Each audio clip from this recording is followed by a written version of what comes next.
பட்ஜெட்டில் நாம் பார்த்திருக்கின்றோம். இன்னைக்கு நம்முடைய முக்கியமான நோக்கம் நிதியமைச்சர் அவர்கள் சொன்னது போல ஒன்று இந்த நாட்டினுடைய வளர்ச்சியை தக்க வைப்பது மட்டுமல்ல, வேகப்படுத்த வேண்டும்.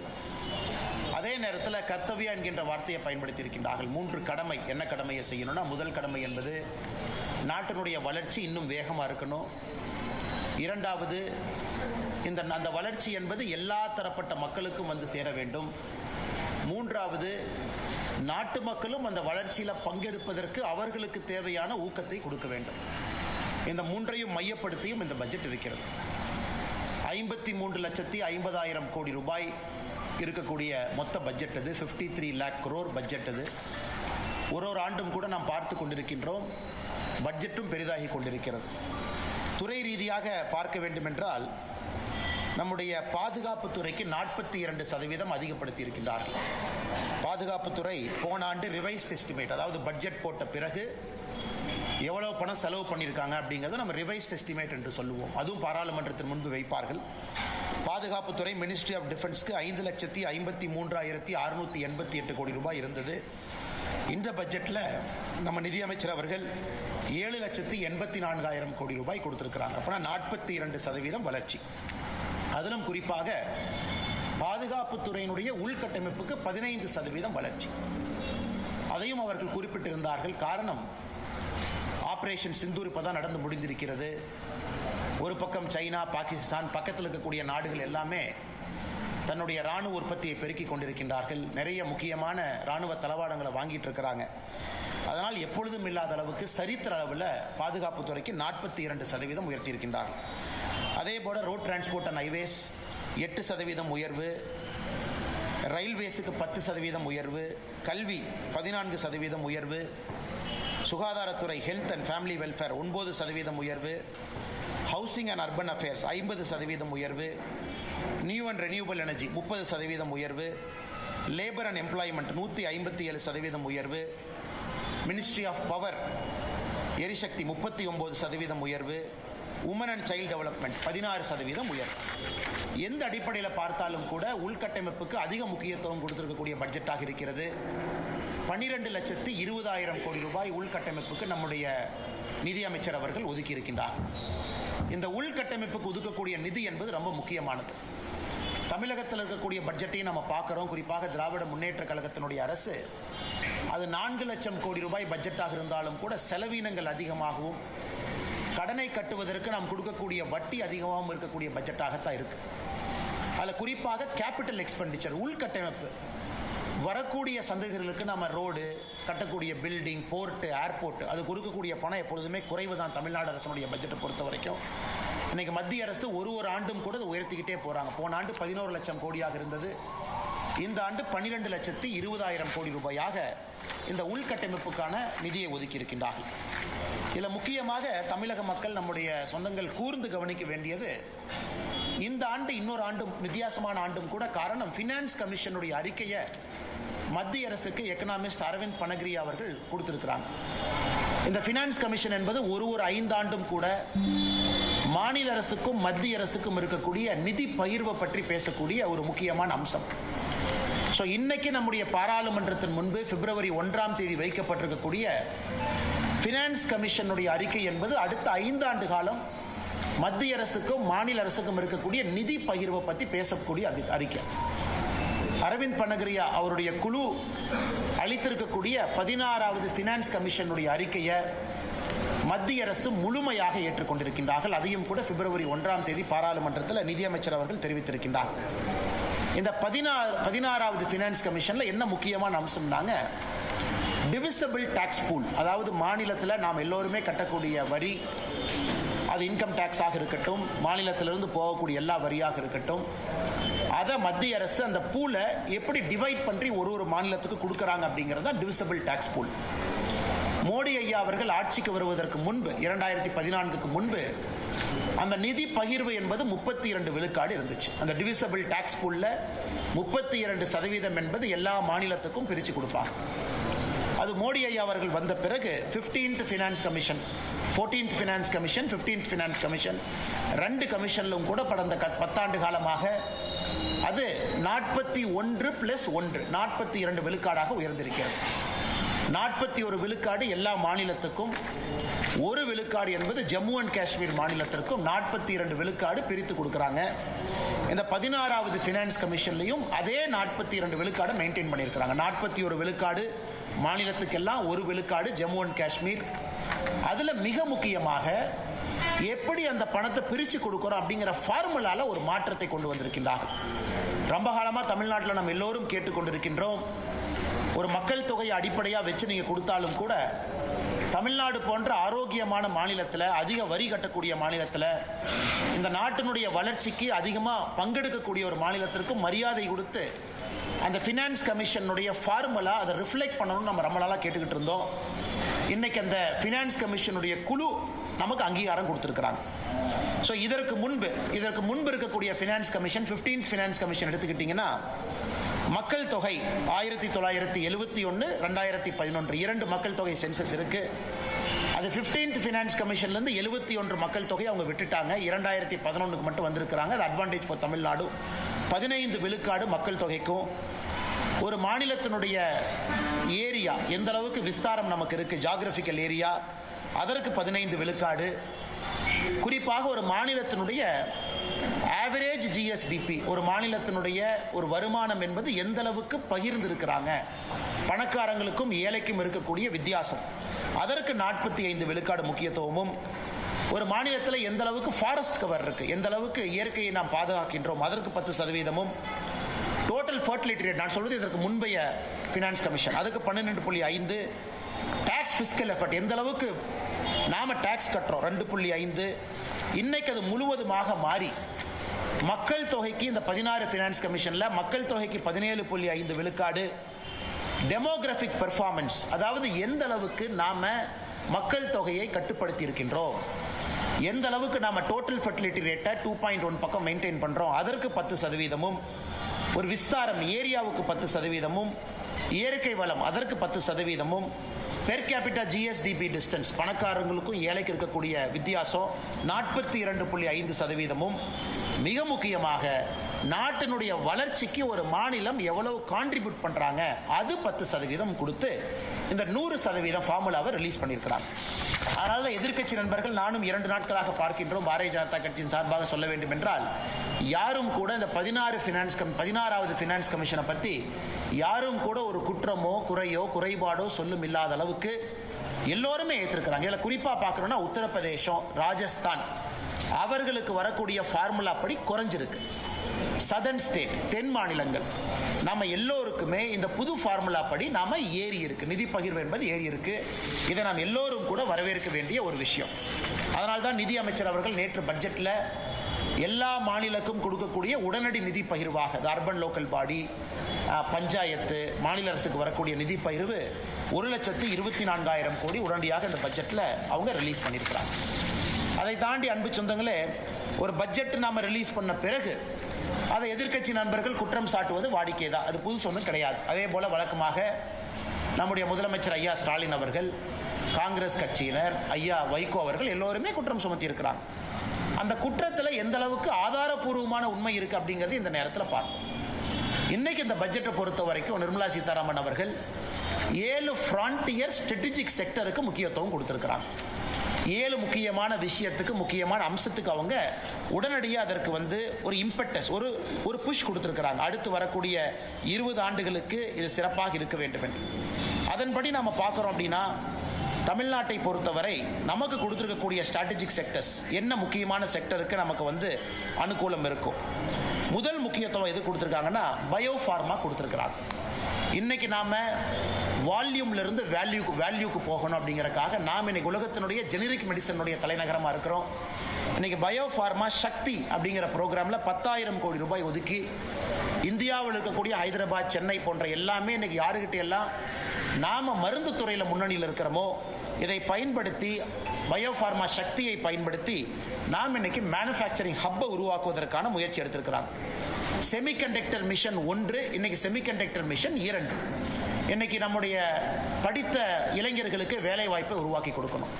செமிகண்டக்டர் மிஷனுக்கு 40,000 கோடி ரூபாய் கொடுத்திருக்கிறாங்க. நம்ம வெறும் ஃபேப்ரிகேஷன் மட்டும் இல்ல, முழு இந்தியன் புரோட்டோகால், கம்ப்ளீட் ஸ்டாக் நாம பில்ட் பண்ண போறோம். அதற்கான மிஷின், அதற்கான உற்பத்தி, இதற்கு ஒரு இம்பார்ட்டன்ஸ் கொடுத்திருக்கிறாங்க. 40,000 கோடி ரூபாய். Electronic component manufacturing scheme இசிஎம்எஸ். எப்படி பிஎல்ஐ ப்ரொடக்ஷன் லிங்க்ட் இன்சென்டிவ்ல தமிழ்நாடு முதல் மாநிலமா இந்தியாவில் இருக்கும். ஆப்பிள் போன்ற பெரிய பெரிய நிறுவனங்கள் தமிழ்நாட்டுக்கு பிஐஎல் மூலமா வந்திருக்கிறாங்க, பிஎல்ஐ மூலமா. இன்னைக்கு இந்த இசிஎம்எஸ் மூலமா அதற்கும் அடுத்து வரக்கூடிய எலக்ட்ரானிக்ஸ் கம்பெனியும் தமிழ்நாட்டை நோக்கி வரப்போறாங்க. அதற்கு 40,000 கோடி ரூபாய் ஒதுக்கி இருக்கிறாங்க. ரேர் எர்த் மேக்னெட் இன்னைக்கு சைனா கண்ட்ரோல் பண்றாங்க. நம்ம ஓட்டக்கூடிய கார்ல இருந்து எல்லாத்துக்குமே இன்னைக்கு ரேர் எர்த் மேக்னெட்ஸ் வேணும். மொத்தமா ரேர் எர்த் என்று சொல்றோம்னா அரிதாக கிடைக்கக்கூடிய சில பொருட்கள். அதை light rare earth, heavy rare எர்த்னு சொல்றாங்க. தமிழ்நாடு, ஆந்திரா, ஒரிசா இந்த 3 மாநிலங்கள், கர்நாடகா இந்த 4 மாநிலங்கள் இன்னைக்கு இந்தியாவில் அதிகமாக ரேர் எர்த் மினரல்ஸ் வச்சிருக்கக்கூடிய மாநிலமாக வச்சு இருக்கிறோம். நமக்கு செப்பரேட்டா ஒரு காரிடார் அமைச்சு கொடுத்துருக்கிறாங்க. இதில் rare earth corridor, promotion, production எல்லாமே அதிகமாக செய்ய வேண்டும் என்று. கெமிக்கல் கூட நம்ம இம்போர்ட் தான் அதிகமாக பண்றோம். அதற்காக ஒரு முக்கியத்துவம் கெமிக்கலுக்கு கொடுத்திருக்கிறாங்க. Chemical park, dedicated chemical park 3 park announce பண்ணியிருக்கிறாங்க. எந்த மாநிலம் என்று சொல்லவில்லை. தமிழகம் போட்டி போட்டு நாம் அதை வாங்கணும். Tool room, equipment manufacturing, container இதையெல்லாம் உருவாக்குவதற்காக 10,000 கோடி ரூபாய் கொடுத்திருக்கிறாங்க.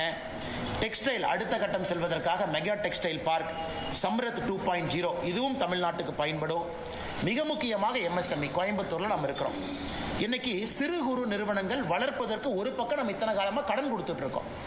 அவங்களுக்கு கடன் வருது, அதை அவங்க வாங்குறாங்க, பயன்படுறாங்க. இன்னைக்கு அவங்களுடைய மூலதனம், கேபிட்டல், ஈக்விட்டி அதற்கு கொடுப்பதற்காக இந்த பட்ஜெட்ல முதலாக அதற்கு ஒரு 10,000 கோடி ரூபாய் ஒதுக்கி இருக்கிறாங்க. இப்ப ஒரு நிறுவனம் ஆரம்பிக்கணும், மூலதனத்திலே அரசு பங்கெடுப்பதற்காக ஈக்விட்டி இன்ஃபியூஷன் 10,000 கோடி. அதே போல மைக்ரோ என்டர்பிரைஸ்க்கு மட்டும், மைக்ரோ மீடியம் அப்படின்னு நம்ம சொல்றோம், மைக்ரோ என்டர்பிரைஸ்க்கு மட்டும் 2,000 கோடி ரூபாய் ஒதுக்கி இருக்கிறார். இது முக்கியமா கொடுத்திருக்கக்கூடிய த்ரஸ்ட். இது நாம் எல்லோரும் புரிந்து கொள்ள வேண்டும். இதை தமிழ்நாடு முழுமையாக இதை பயன்படுத்தி அடுத்த கட்ட இளைஞர்களுக்கான வேலை வாய்ப்பை இது மூலமாக மட்டும்தான் உருவாக்க முடியும். Electronic component manufacturing scheme, rare earth scheme, chemical, textile park இதையெல்லாம் நம்ம செய்யணும். குறிப்பாக இந்த பகுதியில் இருக்கக்கூடிய விவசாய பெருமக்களுக்கு கோகனட் ப்ரொமோஷன் ஸ்கீம் அறிவிச்சிருக்கிறாங்க. இன்னைக்கு எல்லா தென்னை மரங்களுமே 30-40 ஆண்டுகள் தாண்டி இருக்கிறது. நோய்கள் வர ஆரம்பிச்சிருக்கு. இன்னைக்கு புதிதாக அவர்கள் தேங்காய் கன்று நடுவதற்கு 1 கோடி விவசாயிகள் அந்த இருக்கக்கூடிய தென்னை மரத்தினுடைய உற்பத்தியை பெருக்குவதற்கு அல்லது புதிய தென்னங்கன்றை வாங்குவதற்கு 1 கோடி விவசாயிகளுக்கு இன்னைக்கு நம்ம கோகனட் ப்ரொமோஷன் ஸ்கீமை நாம் அறிவிச்சிருக்கிறோம். அதே போல நம்முடைய பொள்ளாச்சி பகுதியில் கொக்கோ, நம்முடைய கடலூர் பகுதியில் முந்திரி, இதையெல்லாம் 2030க்குள்ள இந்தியாவில் இந்தியன் கொக்கோ, இந்தியன் கேஷ்யூ இதை பிராண்டிங்காக அதுக்கு ஒரு ஸ்கீம் அனௌன்ஸ் பண்ணியிருக்கிறாங்க. இதையெல்லாம் கூட நம்ம நிச்சயமா வரவேற்கணும். அதே நேரத்தில் மகளிர் சுயஉதவி குழு தமிழ்நாட்டில் அதிகமாக இருக்கிறோம். இன்னைக்கு மகளிர் சுயஉதவி குழுவை பொறுத்தவரை அவங்க சொந்தமாக கடை வைக்கணும். குழுவாக சேர்ந்து ஷீ மார்ட் என்கின்ற பேரில் அவங்க ஒரு கடை ஆரம்பித்து அதன் மூலமாக நீங்களும் நானும் போய் மகளிர் சுயஉதவி குழு பொருளை வாங்குவதற்காக ஷீ மார்ட் அப்படிங்கிற ஒரு புதிய ஒரு திட்டத்தையும் கூட கொண்டு வந்திருக்கிறாங்க. ஸ்டெம் இன்ஸ்டிடியூட்ஸ், ஒரு மாவட்டத்திற்கு ஒரு கேர்ள்ஸ் ஹாஸ்டல். தமிழ்நாட்டில் நமக்கு தெரியும், திராவிட முன்னேற்ற கழகம் நம்ம கேர்ள்ஸ் ஹாஸ்டல் ஆரம்பிச்சிட்டோம்னு சொல்லிட்டு இருக்கிறாங்க. அது நம்ம பத்திரிகை நண்பர்களுக்கு தெரியும். அதற்கான நிதி யாரு கொடுக்குறாங்க, அதான் அதில் ஆச்சரியம். தமிழ்நாட்டில் திராவிட முன்னேற்ற கழகம் ஆரம்பித்து விளம்பரப்படுத்தக்கூடிய கேர்ள்ஸ் ஹாஸ்டலுக்கான நிதியும் மத்திய அரசு தான் கொடுக்குறாங்க. அதனால் இன்னைக்கு அந்த கேர்ள்ஸ் ஹாஸ்டல் இன்னைக்கு இந்தியா முழுவதுமே ஒரு மாவட்டத்திற்கு, குறிப்பாக ஸ்டெம் இன்ஸ்டிடியூட்டுக்கு ஒரு கேர்ள்ஸ் ஹாஸ்டலுக்கு கொண்டு போறாங்க. அது ரொம்ப முக்கியமான ஒரு விஷயம். இத்தனை செய்தும் கூட நேற்று நம்முடைய வைகோ அவர்கள் கோயம்புத்தூர் ஏர்போர்ட்ல ஒரு பேட்டி கொடுத்திருந்தாங்க. ஐயா அவர்கள் இவங்க காத்துல கோட்டை கட்டி கொண்டிருக்கின்றார்கள், எப்படி இந்தியாவுடைய வளர்ச்சியை பெருக்குவாங்க, எப்படி இந்த நாடு அடுத்த கட்டம் போகும்னு கேட்டிருந்தாங்க. இன்னைக்கு நாம் இவ்வளவு செய்தும் கூட 53 லட்சம் கோடி ரூபாய்க்கு ஒரு பட்ஜெட் போட்டும் கூட நம்முடைய டெப்ட் ஜிடிபி ரேஷியோ, அதாவது நம்முடைய கடனும் நம்முடைய ஜிடிபிக்கு இருக்கக்கூடிய ரேஷியோ 55 விழுக்காடுல இருக்கு. இது ஒரு ஆரோக்கியமான விழுக்காடு. அதே போல நம்முடைய பிஸ்கல் டெபிசிட், வரவுக்கும் செலவுக்கும் இருக்கக்கூடிய அந்த கேப், பிஸ்கல் டெபிசிட்டும் 4.3% இருக்கு.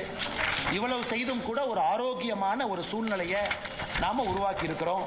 இது எல்லாம் கூட நம்ம நிச்சயமாக மத்திய அரசு, அம்மையார் நிர்மலா சீதாராமன் அவர்கள் இந்த நேரத்தில் அவர் கொடுத்திருக்கக்கூடிய பட்ஜெட்டை நாம் பாராட்டி வரவேற்கின்றோம். காரணம், எல்லா தரப்பட்ட மனிதர்களுக்கும் இது ஒரு ஆரோக்கியமான பட்ஜெட். விவசாய பெருமக்களாக இருக்கட்டும், கோயம்புத்தூர் போன்ற மாநகரம், மதுரை போன்ற மாநகரம், தூத்துக்குடி போன்ற நகரத்தில் இருக்கக்கூடிய சிறு குறு தொழில் நிறுவனங்களாக இருக்கட்டும், அடுத்த கட்டம் செல்வதற்காக இருக்கட்டும், இது வரவேற்க வேண்டிய பட்ஜெட். ஆதிச்சநல்லூர் அடுத்து மிக முக்கியமாக இந்தியாவில் 15 ஆர்கியாலஜிக்கல் சைட், அதாவது பழம்பெரும் நம்முடைய தொல்பொருள் இருக்கக்கூடிய பகுதி, அதை டெவலப் பண்ணி ஒரு எக்ஸ்பீரியன்ஷியல் கல்ச்சரல் சென்டரா, ஒரு லேசர் ஷோ, ஒரு நல்ல மியூசியம், நிறைய குழந்தைகள் வந்து நம்முடைய பாரம்பரியத்தை பற்றி கற்றுக்கொள்வதற்காக அதற்கு ஒரு பெரிய நிதியை ஒதுக்கி இருக்கிறாங்க. Immersive story telling facility. ஏன்னா இன்னைக்கு நீங்கள் பார்த்தீங்கன்னா தமிழ்நாட்டில் நம்முடைய சொந்தங்கள் யாராவது கலைஞர் ஐயாவுடைய மியூசியம் சென்னையில் இருக்கு, அது போய் பார்த்தீங்கன்னா ஒரு சிறந்த மியூசியம், ஒரு state of the art, 4D 5D. ஆனால் தன்னுடைய தந்தையார் அவர்களுக்கு நம்முடைய முதலமைச்சர் அவர்கள் அவ்வளவு நிதி போட்டு ஒரு கலைஞர் மியூசியத்தை அடுத்த கட்டத்துக்கு எடுத்துட்டு போயிருக்காங்க. நாங்கள் வரவேற்கிறோம். தமிழ்நாட்டினுடைய முதலமைச்சர் எல்லாம் போய் பார்க்கணும், என்ன செஞ்சிருக்காருன்னு பார்க்கணும். ஆனால் மற்ற இடத்துக்கு அதை கொண்டு போகல. இன்னைக்கு மத்திய அரசு ஆதிச்சநல்லூருக்கு நம்ம அதை கொண்டு வர்றோம். அதே போல் state of the art museum நம்ம கொண்டு வர்றோம். அது நிச்சயமாக பல பேருக்கு பயன் பெறும்.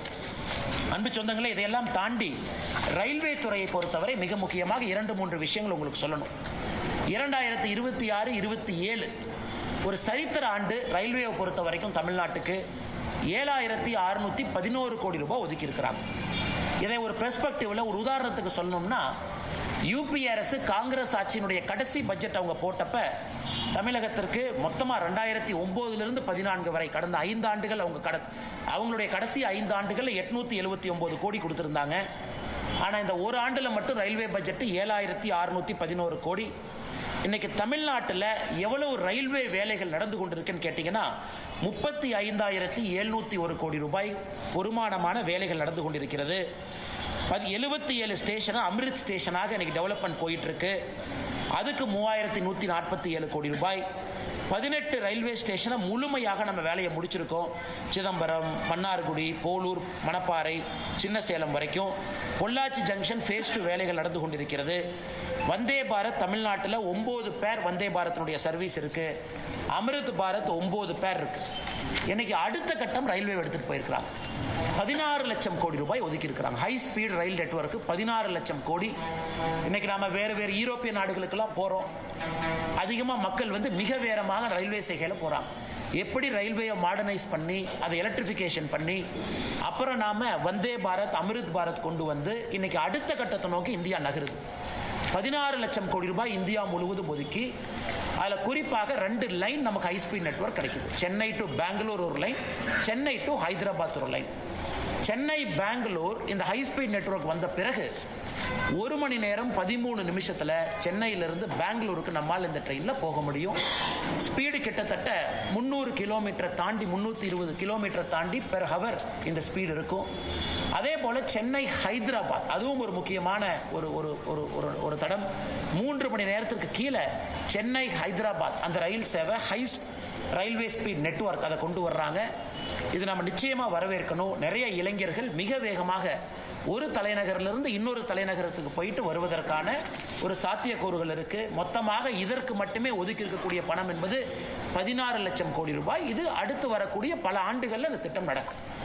இன்னொரு மகிழ்ச்சியான செய்தி, நேற்று இரவு 11 மணிக்கு நம்முடைய பிரதமர் திரு நரேந்திர மோடி ஐயா அவர்கள் ஒரு நல்ல ஒரு செய்தியை நாட்டு மக்களுக்கு கொடுத்திருக்கிறாங்க. குறிப்பாக நம்முடைய கொங்கு பகுதிக்கு நல்ல செய்தி. இந்தியாவிற்கும் அமெரிக்காவுக்கும் இழுபறியாக இருந்த இந்த வர்த்தக ஒப்பந்தம் என்பது நேற்று இரவு அது முழுமை பெற்றிருக்கிறது. நம்முடைய பிரதமர் நரேந்திர மோடி ஐயா அவர்கள் தன்னுடைய எக்ஸ் பக்கத்தில் இதை பற்றி பதிவு செஞ்சிருந்தாங்க. இன்னைக்கு காலையில் மத்திய அரசும் கூட செய்தி குறிப்பு வெளியிட்டிருக்கிறாங்க. முதல்ல ட்ரம்ப் அவர்கள் 25% நமக்கு வரி விதித்தாங்க. அதன் பிறகு ரஷ்யாட்ட ஆயில் வாங்குறோன்னு சொல்லிட்டு இன்னொரு 25% விதித்தாங்க. மொத்தமாக இந்தியாவுக்கும் அமெரிக்காவுக்கும் 50% டாரிஃப் போட்டிருந்தாங்க. நேற்று பேச்சுவார்த்தைக்கு பிறகு இந்தியாவுக்கும் அமெரிக்காவுக்கும் வரி விதிப்பு என்பது 18% டாரிஃபுக்கு வந்திருக்கு. ஸோ 18% டாரிஃப் இந்தியாவுக்கும் அமெரிக்காவுக்கும். அதை நேற்று ட்ரம்ப் அவர்களும் நம்முடைய இந்திய நாடும் ஒத்துக்கிட்டாங்க. இது ஏன் 18%? இன்னைக்கு அமெரிக்கா விதிச்சிருக்கக்கூடிய வரி விதிப்பு அக்ராஸ் த வேர்ல்டு பார்த்தீங்கன்னா எல்லா நாடுகளுமே 18% மேலே தான் இருக்கிறாங்க. வியட்நாம் 18% மேலே, சைனா இன்னும் டீல் அவங்க கன்க்ளூட் பண்ணல, அமெரிக்காவுடைய பக்கத்து நாடுகள் நெய்பர்ஸ் அவர்களும் 18% மேல இருக்கிறாங்க. சில நாடுகளுக்கு ட்ரம்ப் அவர்கள் 18% கொடுத்திருக்கிறாங்க. இன்னைக்கு இந்தியாவுக்கும் அவர்கள் 18% கொடுத்திருப்பது நம்முடைய தொழில்துறை மத்தியில் இருந்து அன்சர்டனிட்டி இன்னைக்கு போயிருச்சு. குறிப்பாக திருப்பூர் பகுதி, ஈரோடு பகுதி, கரூர் பகுதியில் எக்ஸ்போர்ட் செய்யக்கூடியவங்க, ஹோம் டெக்ஸ்டைல் நிறைய விஷயங்கள் செய்யக்கூடியவங்க, பனியன் செய்யக்கூடியவங்க ஒரு அன்சர்டனிட்டி இருந்துச்சு கடந்த 3 மாத காலமாக. செய்வோமா மாட்டோமான்னு. இன்னைக்கு அது 18% அது வந்திருக்கு. அதனால் நிச்சயமாக இது வரவேற்க வேண்டிய ஒரு விஷயம். அதே நேரத்தில் ட்ரம்ப் அவர்கள் ஆயிலை பற்றி எல்லாம் பேசியிருக்காங்க. அதுக்குள்ள நான் போக விரும்பல. அதிகாரப்பூர்வமாக நம்முடைய இந்திய அரசு என்ன சொல்றாங்களோ அதை மட்டும் தான் நீங்கள் என்னால் பகிர முடியும். அதனால் நிச்சயமாக 18% டாரிஃப் என்பது இந்த சூழ்நிலையில் வரவேற்கப்பட வேண்டிய ஒன்று. இன்னைக்கு இந்தியா உலகத்தினுடைய மைய ஒரு நாடாக மாறிக்கொண்டிருக்கிறது. இப்பதான் ஐரோப்பிய யூனியன் நாடுகள் 22 நாடுகளோடு ஒரு வர்த்தக ஒப்பந்தத்தை நம்ம கொண்டு வந்திருக்கின்றோம். அது நண்பர்களுக்கு தெரியும், 2007 பேசிக் கொண்டிருக்கக்கூடிய வர்த்தக ஒப்பந்தம், அது 2013 சஸ்பெண்ட் ஆன ஒரு ஒப்பந்தம், அது 2019 மறுபடியும் ரீஸ்டார்ட் ஆன ஒரு ஒப்பந்தம். இன்னைக்கு 2026 நம்ம அதை கன்க்ளூட் பண்ணியிருக்கிறோம். அதுவும் குறிப்பாக நம்முடைய கொங்கு பகுதிக்கு ஒரு மிகப்பெரிய ஒரு வாய்ப்பாக நாங்கள் பார்க்கின்றோம், மிகப்பெரிய வாய்ப்பாக பார்க்கின்றோம்.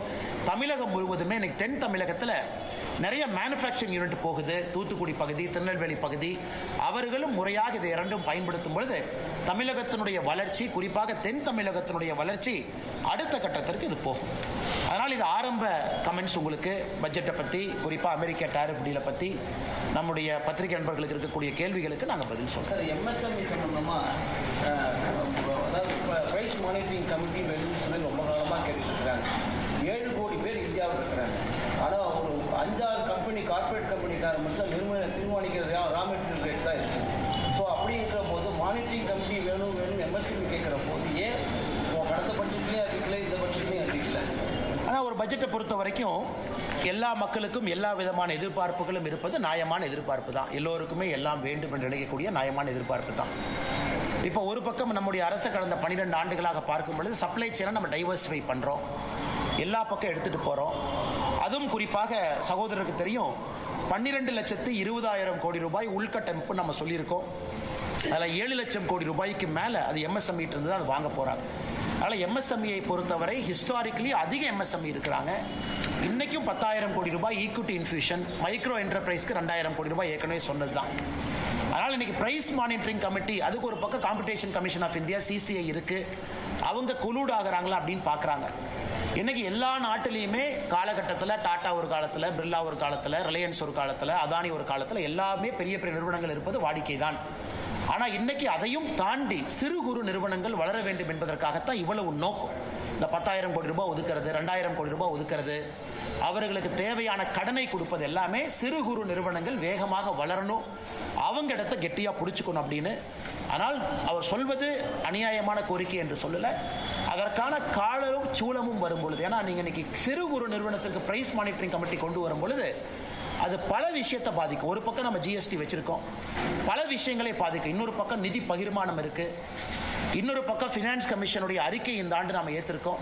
அதனால் பொறுத்திருப்போம். ஒரு ஆண்டும் கூட ஒரு இம்ப்ரூவ்மெண்ட் வரும். அதே நேரத்தில் எம்எஸ்எம்இ எக்ஸ்பான்ஷனும், எம்எஸ்எம்இக்கு வரக்கூடிய சப்ளை செயின் டைவர்சிஃபிகேஷனும் நம்முடைய மத்திய அரசு திட்டமிட்டு அதை பெருக்கிக் கொண்டிருக்கின்றார்கள் என்கின்ற கருத்தை இந்த நேரத்தில் நான் பகிர்ந்து கொள்ள வேண்டும்.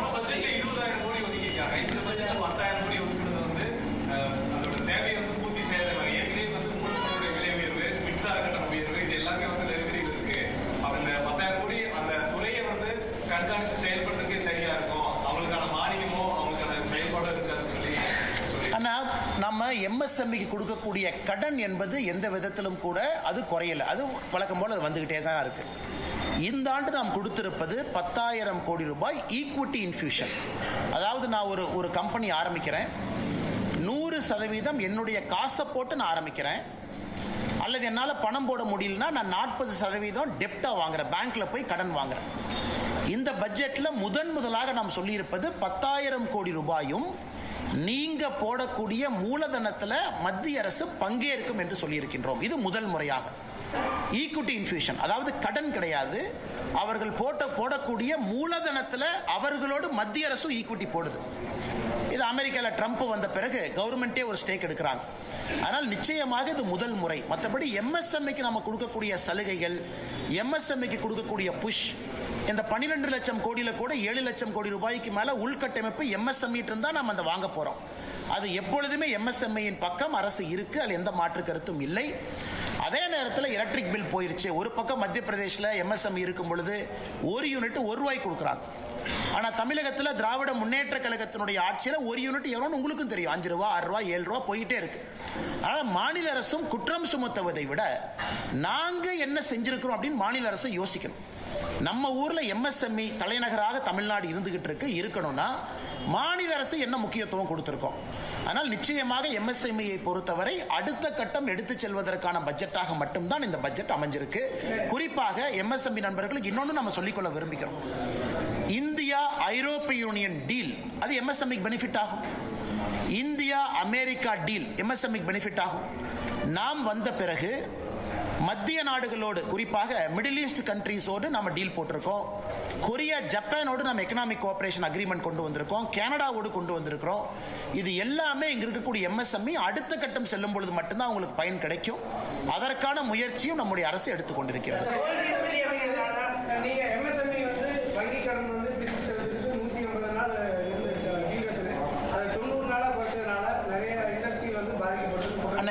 MSMEனுடைய சைக்கிளை நம்ம ரெடி பண்ணியிருக்கோம். அதாவது MSME கிட்ட இருந்து ஒரு பொருளை நான் வாங்குறேன், அந்த பொருளுக்கு நான் பணம் கொடுக்குறேன். அந்த பணம் கொடுக்கக்கூடிய சைக்கிள் இன்னைக்கு MSMEக்கு அட்வான்டேஜாகத்தான் மத்திய அரசு மாற்றி இருக்கு. கிரெடிட் சைக்கிள் நம்ம சொல்லுவோம். இன்னைக்கு நான் MSME போய் ஒரு பொருளை வாங்கிக்கிட்டு 3 மாசம் கழிச்சு பணம் கொடுக்கலாம், 4 மாசம் கழிச்சு பணம் கொடுக்கலாம். அந்த பணத்தை குறிப்பிட்ட காலகட்டத்துக்குள்ள நீங்க கொடுக்கணும். கொடுக்கலனா யாரு நான் பணம் கொடுக்கணுமோ எனக்கு அவங்க பெனால்டி போடுறாங்க. இது கண்டிப்பா MSME லாபம் தானே, இல்லை எந்த விதமான மாற்றமும் கிடையாது. அதே நேரத்தில் திரும்ப திரும்ப நான் கேட்பது, இந்தியா வளரும் பொழுது MSME வளரலின்னு யாரும் குற்றம் சுமத்த முடியாது. MSME ஒரு பக்கம் அதிகமாயிட்டு இருக்கிறாங்க. நாட்டினுடைய பொருளாதாரம் 7% மேல வளருது. அப்ப எந்த MSME வளரலின்னு யார் சொல்றாங்க? போன வருஷத்தை விட இந்த வருஷம் டர்ன் ஓவர் அதிகம் தான். போன வருஷத்தை விட இந்த வருஷம் மார்க்கெட் பெருசாகிட்டு இருக்கு. அதான் உங்களுக்கு இத்தனை டீல் நான் சொல்றேன். அதனால இது எதிர்க்கட்சி நண்பர்கள் அவங்க MSMEக்கு என்ன பண்றாங்கன்னு தான் நான் குறிப்பிட்டு கேட்கிறேன். கரண்ட் விலையை குறைச்சிங்களா? MSMEக்கு ஒரு டாக்ஸ் சப்சிடி கொடுத்தீங்களா? இன்னைக்கு நாம சொல்றோம் டேட்டா சென்டர் இந்தியாவில் வந்து நீங்க வச்சீங்க அப்படின்னா 2047 வரைக்கும் டாக்ஸ் ஹாலிடே. 2047 வரைக்கும் ₹1 வரி கட்ட வேண்டாம். ஆனா இந்தியாவில் டேட்டா சென்டர் கொண்டு வாங்க. நம்முடைய மத்திய அரசை பொறுத்த வரைக்கும் நம்ம நன்றாக புரிந்து கொள்ள வேண்டும். ஒரு மாநில அரசு மாதிரி சுருக்கமாக ஒரு மாநிலத்தை மட்டும் பார்த்து அவங்க போட முடியாது. பக்கத்து நாடுகள் எவ்வளவு காம்படேட்டிவா இருக்காங்க, அந்த நாட்டினுடைய வளர்ச்சி பாதை எப்படி இருக்கு, இன்னைக்கு அதை மிஸ் பண்ணிட்டோம் அப்படின்னா அடுத்த 20 ஆண்டுகள்ல இந்தியா எப்படி இருக்கும், இதெல்லாத்தையும் யோசிச்சு தான் மத்திய அரசு ஒரு பட்ஜெட்டை போடுறாங்க. அதன் அடிப்படையில் எல்லாருக்குமே ஊக்குவிச்சிருக்கிறோம். MSMEல ஆரம்பித்து நான் ஏற்கனவே சொல்ல 7 ஃப்ரான்டியர் செக்டர் பயோஃபார்மான்னு சொல்றோம். நான் உங்களுக்கு தெரியும் 10,000 கோடி ரூபாய் ஒதுக்கி இருக்கும். அது MSME பயன்பெறாதுங்களா? Electronic component manufacturing scheme 40,000 crore ரூபாய் ஒதுக்கி இருக்கும். MSMEக்கு ஆர்டர் வராதா? கோயம்புத்தூர்ல 100% வரும். இதை மாநில அரசு எப்படி பயன்படுத்துறாங்க? ஒரு Mitra park, PM Mitra park, textile park மாநில அரசு சண்டை போட்டு விருதுநகர் கொண்டு போனாங்க.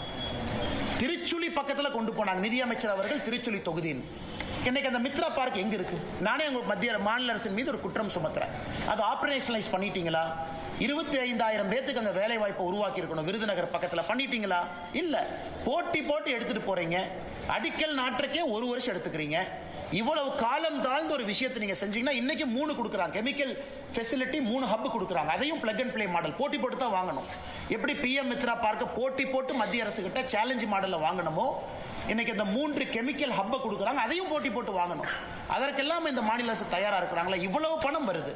இதையெல்லாம் முழுமையாக தமிழ்நாட்டினுடைய வளர்ச்சிக்கு பயன்படுத்துறாங்களா அப்படிங்கிற குற்றச்சாட்டையும் இந்த நேரத்தில் வைக்க வேண்டிய கடமையும் கட்டாயமும் எங்களுக்கு இருக்கு. அடுத்து உங்கள்கிட்ட வரனே மின்சார சம்பந்தமா சொன்னீங்க சார். ₹1 பார்த்த மாநிலத்தில் கரண்ட் கொடுக்குறாங்க. அவங்க இன்னும் தொழிலில் வளர்ச்சி அடையல. நம்ம தமிழ்நாடு வளர்ச்சி அடைஞ்சிட்டு இருக்கு. அப்படிங்கிறப்ப அந்த டிஃபரன்சியேஷன் நீங்க எப்படி? அண்ணா, நீங்க தமிழ்நாட்டினுடைய பட்ஜெட் 4 லட்சம் கோடி ரூபாய்க்கு போடக்கூடிய பட்ஜெட்டை பாருங்க. நான் நண்பர்கிட்ட கேட்கக்கூடிய ஒரே ஒரு கேள்வி, உள்கட்டமைப்புக்கு தமிழ்நாடு அரசு எவ்வளவு கொடுத்திருக்கிறாங்க சதவீதம் அடிப்படையில்? இன்னைக்கு நாம 53 லட்சம் கோடி பட்ஜெட்ல 12 லட்சம் கோடி உள்கட்டமைப்பு கொடுத்திருக்கோம்.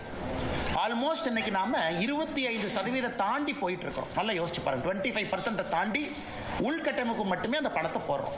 ஆமா, இந்திய அரசும் கடன் வாங்கி இருக்கு. இந்திய அரசும் வட்டி கட்டணும், அதையும் செஞ்சாகணும். பென்ஷன் கொடுக்கணும், அதையும் செஞ்சாகணும். ஒரு டிபார்ட்மெண்ட்டுக்கும் பணம் கொடுக்கணும், அதையும் செய்யணும்.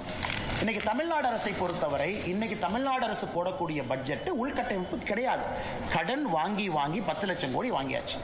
ஒரு ஆண்டும் கட்ட வேண்டிய தொகை அதிகம், கட்ட வேண்டிய வட்டி அதிகம். ஏன்னா தமிழ்நாடு பட்ஜெட்டை பத்தி நான் பேசல. இதை தமிழ்நாடு பட்ஜெட் போட்ட பிறகு நம்ம பிரஸ் மீட்ல தெளிவா பேசுவாங்கண்ணா. அப்ப எந்த விதமான கரண்ட் சப்சிடி கொடுக்கலாமே, ஏன் கொடுக்க மாட்டாங்க? அவ்வளவு சப்சிடி கொடுக்கக்கூடிய தமிழ்நாடு அரசு தொழில்துறை வளரும், அதன் மூலமா 4 பேர்த்துக்கு வேலை கிடைக்கும், கொடுக்கலாமே, ஏன் கொடுக்க மாட்டாங்க? மத்திய அரசு, மத்திய பிரதேஷ், உத்தரப்பிரதேச பத்தி நம்ம பேசுறோம்.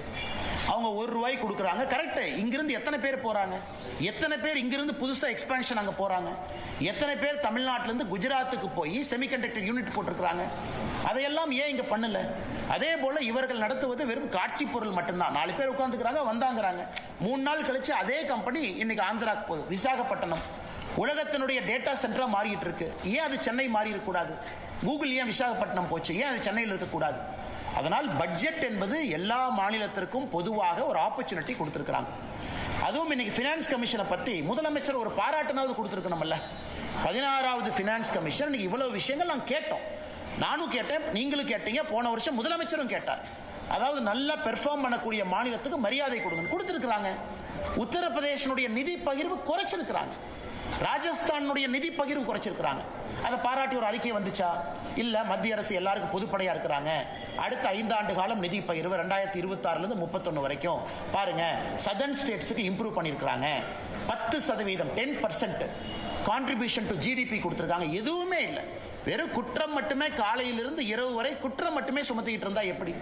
அந்த பக்கம் ஆந்திர பிரதேசம் பாருங்க, எப்படி அவர் சந்திரபாபு நாயுடு எப்படி அருமையா பேசி அவர் மாநிலத்துக்கான வேலையை வாங்கிக்கிறாங்க. அதனால்தான் எங்களுக்கு நம்பிக்கை இருக்கிறது. 2026 ஏப்ரலுக்கு பிறகு வரக்கூடிய தேசிய ஜனநாயக கூட்டணி நம்முடைய அரசு அடுத்த 5 ஆண்டு காலம் மத்திய அரசினுடைய பலனை முழுமையாக பயன்படுத்தி தமிழ்நாடு அடுத்த கட்டம் வளர்ச்சி பாதையில் எடுத்து செல்வார்கள் என்கின்ற முழு நம்பிக்கை நமக்கு இருக்கு. எப்படியும் தோல்வி உறுதி அப்படிங்கிற நடந்த பட்ஜெட்ல வந்து தமிழ்நாடு கொடுக்கணும் சொல்லி சிஎம் அண்ணா, இன்னைக்கு முதலமைச்சர் அவர்கள் ஒரு விஷயத்தை புரிஞ்சுக்கணும். நான் இவ்வளவு சொன்னதெல்லாம் தமிழ்நாட்டுக்கு இல்லையாங்கண்ணா? இவ்வளவு சொன்னேன் தமிழ்நாட்டுக்கு இல்லையா? 16 லட்சம் கோடி ட்ரெயின் நெட்வொர்க் இந்தியா முழுவதும் 2 லைன். எந்த மாநிலத்துக்கு 2 லைன் கொடுத்துருக்காங்கன்னு பாருங்கண்ணா. 2 லைன் கொடுத்துருக்கோம், முக்கியமா 2 லைன். இவ்வளவு பணங்கள் நான் சொல்லிக்கிட்டே வர்றேன். ஃப்ரான்டியர் செக்டர் இவ்வளவு பணம் கொடுத்துருக்கோம். இவ்வளவு கொடுத்த பிறகும் கூட தமிழ்நாட்டை வஞ்சிக்கிறாங்கன்னு முதலமைச்சர் சொன்னாங்கன்னா ஒரு அரசியல் மட்டும்தானே செய்யறாங்க. ஆனால் இன்னைக்கு முதலமைச்சர் அவர்கள் கடைசி ஒரு 60 நாட்கள் அவங்க ஆட்சியில் இருக்கிறாங்க. என்ன வேணாலும் சொல்லட்டும், மக்கள் பார்க்கிறாங்க. மக்கள் இந்திய நாட்டினுடைய வளர்ச்சியும் அதுல தமிழகம் அந்த அளவுக்கு வளர்ந்திருக்கா அப்படின்னு அவங்க பார்க்கறாங்க. இன்னைக்கு ஒரு பக்கம் டிஆர்பி ராஜா அவர்கள் சொல்றாங்க, எங்களுடைய போட்டி மற்ற மாநிலங்களுக்கு கிடையாது, ஐரோப்பிய நாடுகளோடு போட்டி போடுறோங்கிறார். தமிழ்நாடு மாநிலம் நாங்கள் ஐரோப்பிய நாடு தான் எங்கள் போட்டி. வரவேற்க வேண்டிய விஷயம், அந்த அம்பிஷன் இருக்கட்டும். ஆனா ஐரோப்பிய நாடுகளோட போட்டி போடுறவங்க ஸ்டாட்டிஸ்டிக்ஸ் கொடுங்க. எந்த ஐரோப்பிய நாடுக்கு பக்கத்துல, அதாவது வளர்ந்த ஐரோப்பிய நாடுக்கு பக்கத்துல வந்திருக்கிறீங்க? எந்த அளவுக்கு அடுத்த கட்ட வேலை வாய்ப்பை உருவாக்கி இருக்கிறீங்க? எதுவுமே இல்லை. இன்னைக்கு சும்மா பேச்சுக்காக அவர்கள் பேசிக் கொண்டிருக்கின்றார்கள். மக்கள் 2 பக்கத்தையும் பார்க்கறாங்க, நம்ம பட்ஜெட்டையும் பார்க்கறாங்க. எனக்கு இன்கம் டாக்ஸ் இதற்கு முன்பு மிகப்பெரிய சலுகை நம்ம கொடுத்திருக்கோம். 12 லட்சம் ரூபாய் வரைக்கும் யாருக்கு வருமானம் இருக்கோ அவர்களுக்கு நாம 0 டாக்ஸ் பண்ணியிருக்கோம். அதனாலதான் இந்த பட்ஜெட்ல இன்கம் டாக்ஸ் நம்ம கை வைக்கல. ஏன்னா ஒரு பட்ஜெட்லும் இன்கம் டாக்ஸ் ஸ்லாப் மாறும். அதே ஒரு பேசும் பொருள். ஒரு அரை மணி நேரம் இன்கம் டாக்ஸ் பத்தி பேசுவோம். இந்த வருஷம் இன்கம் டாக்ஸ் ஏன் பேசும் பொருள் இல்லை என்றால், மத்திய அரசு இதற்கு முன்பு இன்கம் டாக்ஸ் ரீஜெக்ட் பண்ணியிருக்கிறாங்க. புதிய இன்கம் டாக்ஸ் ஆக்ட், இன்னும் எளிமையான ஆக்ட் 1 ஏப்ரல் 2026 இருந்து நடைமுறைக்கு வருது. இது எல்லாம் கூட ஆரோக்கியமான விஷயம். அதை நான் பேசல, ஏன்னாங்கன்னா இந்த பட்ஜெட்ல அது இல்லை, இதற்கு முன்பே நாம் அதை செஞ்சிட்டோம். ஆனா முதலமைச்சர் அவர்கள் எதை பத்தியும் பேசாம தமிழ்நாட்டிற்கு வரி பகிர்வு அதிகம் அதுவும் பேசல. வெறும் ஒரே ஒரு ஸ்டேட்மெண்ட் கொடுக்குறாங்க, சென்னை சென்னை சென்னை, தமிழ்நாடு தமிழ்நாடுன்னு பேர் எங்கேயுமே இல்லை இந்த பட்ஜெட்ல, அதனால வஞ்சிச்சிருக்காங்க. அப்படிங்கறத எப்படி ஏற்றுக்கொள்ள முடியும்? 5 மாநில எலெக்ஷனுக்கு போறாங்க. வெஸ்ட் பெங்கால் போறாங்க. வெஸ்ட் பெங்கால்ங்கிற வார்த்தை எவ்வளவு பயன்படுத்தி இருக்கிறோம்னா, ஒரு டிரான்ஸ்போர்ட் காரிடார் ஒன்று இருக்கு, ஒரு ஹை ஸ்பீட் நெட்வொர்க் சிலிகுரியிலிருந்து வாரணாசி இருக்கு. இப்ப அசாம் போகுது. எத்தனை முறை அசாம பயன்படுத்தி இருக்கிறோம்? இதுக்கு பாண்டிச்சேரி போது பயன்படுத்தி இருக்கிறோமா? கேரளா போது பயன்படுத்தி இருக்கிறோமா? எல்லா மாநிலத்திற்கும் நல்ல ஒரு பட்ஜெட்டை கொடுத்திருக்கிறோம். தமிழ்நாடு முழுமையாக இதை பயன்படுத்திக் கொள்ள வேண்டும் என்கின்ற வேண்டுகோளை மாநில அரசுக்கு வைக்கின்றோம். அண்ணா இறந்து பல ஆண்டுகள் ஆனாலும் அண்ணா தான் இன்றைக்கு வரைக்கும் அண்ணாவின் ஆட்சி தான் தமிழகத்தில் நடந்துட்டு சொல்லி முதலமைச்சர் சொல்லியிருக்காரு. அண்ணா பேரறிஞர் அண்ணா அவர்கள் மிக முக்கியமான தலைவர். 1967 ஆட்சிக்கு கிடைத்தது 2 ஆண்டுகளாக இருந்தாலும் கூட ஒரு கொள்கை பிடிப்பான தலைவர், அதில் எந்த மாற்று கருத்து இல்லை.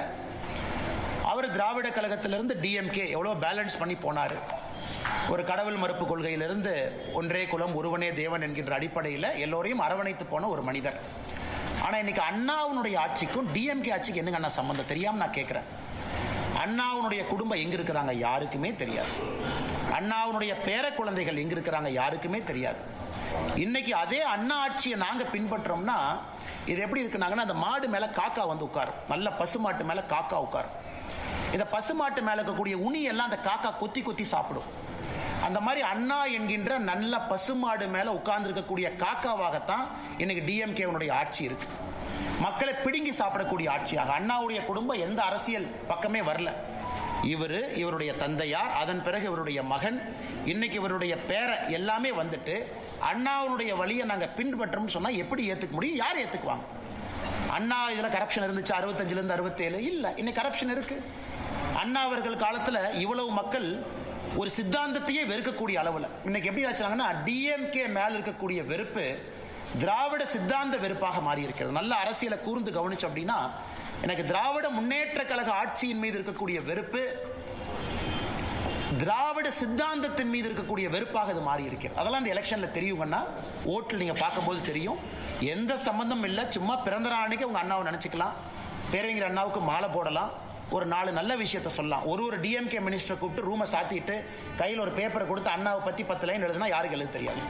நீங்க ரூமை சாத்திட்டு ஒரு டிஎம்கே மினிஸ்டர் உள்ள உட்கார வச்சுட்டு பேப்பர் பேனாவை கொடுத்து அண்ணாவை பற்றி 10 எழுதுங்க அப்படின்னு. அந்த 10ல் எத்தனை நீங்க ஃபாலோ பண்றீங்க? இன்னைக்கு வேணா பரிச்சை வச்சு பாருங்க, யாருக்குமே தெரியாது. ஆனா அண்ணா அண்ணா அண்ணான்னு பிறந்த நாள் அன்னைக்கு, அவருடைய இறந்த நாள் அன்னைக்கு பேசுவது மட்டுமே வாடிக்கையா வச்சிருக்கிறாங்க. ஆனா எத்தனை துரோகிகள் இருந்தாலும் அப்படின்னு யாருக்குண்ணா? அண்ணா இன்னைக்கு முதலமைச்சர் அவர்கள் கொஞ்சம் எலெக்ஷன் டேட்டாவை கரெக்டா பாக்குறாருன்னா, இந்த லோக்சபா எலெக்ஷன் 2024 என்பது அவருக்கு ஒரு அறிகுறி தான். அவங்க ஜெயிச்சிருக்கலாம், ஏன்னா இந்த ஃபர்ஸ்ட் பாஸ்ட் போஸ்ட் மாடல்ல ஜெயிச்சிருக்கலாம். அது 50%, 53% இருந்த வாக்கு அன்னைக்கு அது 46, 47 வந்துருச்சு. இன்னைக்கு ஒரு இணக்கம் இல்லாத ஒரு கூட்டணி, முதலமைச்சர் அப்படியே டெல்லிக்கு யாரோ தூதுவர் அனுப்புறாரு. அவங்களுக்குள்ள என்ன டீலோ எனக்கு தெரியல. ராகுல் காந்தி அவங்களுக்கும் ஸ்டாலின் அவங்களுக்கும் ஏதோ அஸ்ஸாமில் தேர்தல் நடக்குதுங்கிறாங்க, காங்கிரஸ் ஃபண்ட் இல்லைங்கிறாங்க, அதை பற்றி நான் போக விரும்பலைங்கன்னா, ஒரு ஆட்சி டிஎம்கே இருக்குது, யாருக்கு ஃபண்டு கொடுக்குறாங்க அதெல்லாம் நான் அதை பற்றி நான் பேச விரும்பலைங்கன்னா ஏதோ ஒரு டீலை போட்டுக்கிட்டாங்க. அதனால இது உடஞ்சு போன கண்ணாடியை ஒரு பசை வச்சு ஒட்டிக்கிட்டாங்க. அந்த பசை வச்சு ஒட்டின கண்ணாடி தூக்கிட்டு சுற்றிட்டு இருக்கிறாங்க. அந்த கண்ணாடியில் முகம் பார்த்தா எப்படிங்கன்னா இருக்கும். அதனால கனிமொழி அவர்கள் சிறப்பாக இருக்கு. ஒரு காங்கிரஸினுடைய மாநில தலைவர் எப்படின்னா, ஒரு கட்சியிலிருந்து ஒருத்தரை சஸ்பெண்ட் பண்ண முடியாத அளவுக்கு ஒரு காங்கிரஸினுடைய தமிழகத்தினுடைய மாநில தலைவர் சுத்திட்டு இருக்காரு. ஏங்க உங்க கட்சிக்கு எதிராக ஒருத்தர் பண்ணாரு, உங்க கட்சிக்கு எதிராக திரு விஜய் அவர்களை போய் சந்திச்சு ஆக்ஷன் எடுத்தீங்களா? டெல்லிக்கு எழுதிட்டேன். இதுதான் தமிழ்நாட்டுக்கு வேண்டாம். ஒரு சஸ்பெண்ட் பண்றது கூட டெல்லிக்கு போகணுமா? ஒரு சஸ்பெண்ட் பண்றது கூட அது மல்லிகார்ஜுன கார்கே அவங்க பார்க்கணுமா? அப்படி இருக்கக்கூடிய காங்கிரஸ் கட்சியை தான் நாங்கள் அடிமை கட்சின்னு சொல்றோம். எதுக்கு அடிமை கட்சினா, ஒரு கட்சியில் இருக்கக்கூடிய ஒரு தொண்டனை கூட சஸ்பெண்ட் பண்ண முடியல, அதுக்கும் டெல்லிக்கு போகணும்னா என்ன கூட்டணி வச்சிருக்கிறாங்க? எப்படி அந்த கூட்டணி விளங்கும்? எப்படி அந்த கூட்டணி ஜெயிக்கும்? எப்படி அந்த கூட்டணிக்கு மக்கள் ஓட்டு போட போறாங்க? ஆனால் நிச்சயமாக அவங்க என்ன வேணாலும் சொல்லட்டும், கெட் அவுட்னு சொல்லட்டும், கெட்டுன்னு சொல்லட்டும், இந்த முறை தேசிய ஜனநாயக கூட்டணி கெட்டுன்னு தான், அதுல எந்த மாற்று கருத்தும் இல்லை.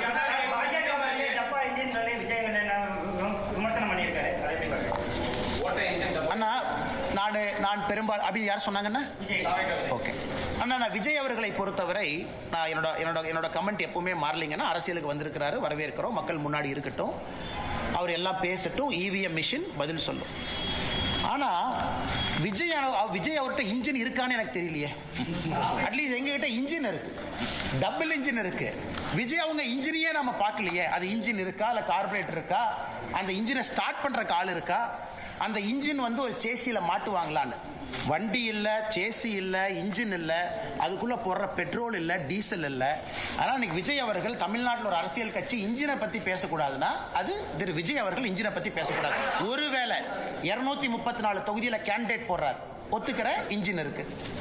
234 கேண்டிடேட்டும் மக்கள் ஏத்துக்கிறாங்க, அதுக்கு போடுற பெட்ரோல் இருக்கு. விஜய் வெளியே வீதி வீதியாக தெரு தெருவாக பிரச்சாரம் பண்றார், சேசி இருக்கு.